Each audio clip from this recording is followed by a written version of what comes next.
नमस्कार दोस्तों भारतीय जनता पार्टी राहुल गांधी पर संविधान को लेकर आरोप लगाती रहती है।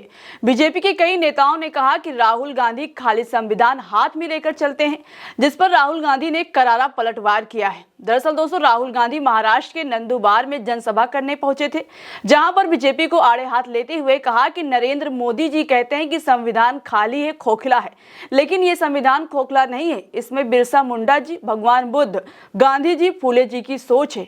इस संविधान में हिंदुस्तान का ज्ञान है, देश की आत्मा है। नरेंद्र मोदी जी, ये संविधान खोखला नहीं है।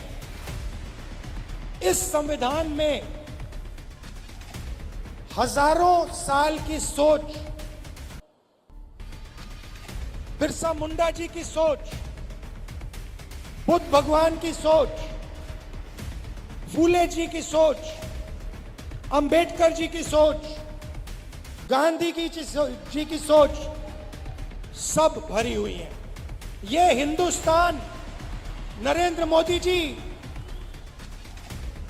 ये खोखला नहीं है। इसके अंदर हिंदुस्तान का ज्ञान, हिंदुस्तान की आत्मा है।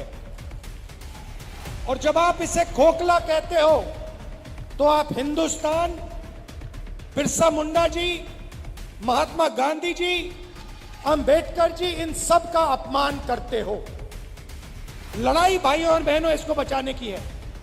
दोस्तों, इसके बाद राहुल गांधी ने कहा कि भारतीय जनता पार्टी और आरएसएस के लोग आदिवासी को वनवासी कहते हैं, लेकिन संविधान में कहीं भी वनवासी शब्द नहीं लिखा हुआ है। इस संविधान में आप कहीं भी पढ़ लो, इस संविधान में आपको वनवासी नहीं कहा जाता है,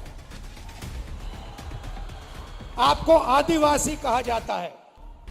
मगर आरएसएस के लोग, बीजेपी के लोग, हिंदुस्तान के प्रधानमंत्री आपको वनवासी कहते हैं। इन दो शब्दों में बहुत बड़ा फर्क है। आदिवासी का मतलब जो हिंदुस्तान के पहले मालिक थे। दोस्तों, बीजेपी के नेता आरोप लगाते रहते हैं कि राहुल गांधी खाली संविधान हाथ में लेकर चलते हैं। सिर्फ लाल रंग की कवर वाली किताब हाथ में होती है। उनको संविधान में क्या लिखा है इसके बारे में कुछ पता नहीं है, ना ही कभी पढ़ते हैं। संविधान में कितने पेज हैं ये भी नहीं पता है। बीजेपी के इन्हीं आरोपों पर और राहुल गांधी के जवाब के बाद लोग कह रहे हैं कि भाई, अगर राहुल गांधी कभी संविधान की किताब खोलकर नहीं पढ़ते हैं तो उनको कैसे पता है कि संविधान में आदिवासी शब्द लिखा हुआ है, वनवासी शब्द नहीं। उनको कैसे पता है कि संविधान में बिरसा मुंडा जी, भगवान बुद्ध, गांधी जी, फूले जी की सोच है।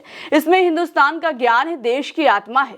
इससे तो यही लगता है कि बीजेपी के नेताओं ने ही संविधान को पढ़ा नहीं है, तभी तो आदिवासी को वनवासी कहते हैं। लोग ये भी कह रहे हैं कि प्रधानमंत्री नरेंद्र मोदी के पास अपनी सियासत चमकाने के लिए कोई और मुद्दा बचा ही नहीं है, इसलिए संविधान को लेकर राहुल गांधी पर आरोप लगाकर अपनी सियासत चमकाने में लगे हुए हैं।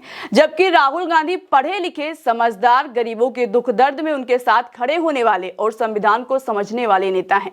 और अब एक बार फिर राहुल गांधी ने बीजेपी का मुंह बंद कर दिया है। अब देखना होगा कि राहुल गांधी के इस जवाब के बाद बीजेपी के पास सियासत चमकाने के लिए संविधान को लेकर कौन सा मुद्दा बचता है। फिलहाल दोस्तों, खबर में अभी के लिए इतना ही। चलते हैं, आप अपना ख्याल रखिएगा। नमस्कार।